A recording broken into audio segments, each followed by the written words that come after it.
জাহান্নামীদের মধ্যে দুই ধরনের লোক থাকবে।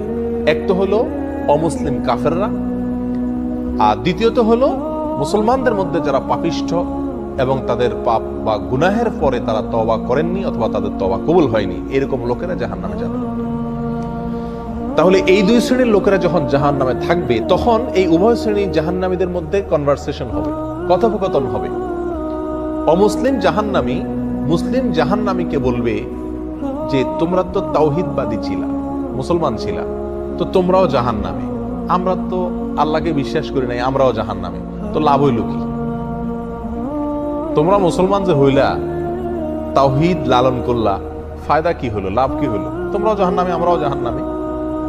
তখন কাফেররা এই কথা বলার পরে আল্লাহ সুবহানাহু ওয়া তাআলা রহমত এবং দয়া উদ্রেক হবে মুসলমানদের প্রতি, আর কাফেরের উক্তির কারণে আল্লাহ সুবহানাহু ওয়া তাআলা রাগান্বিত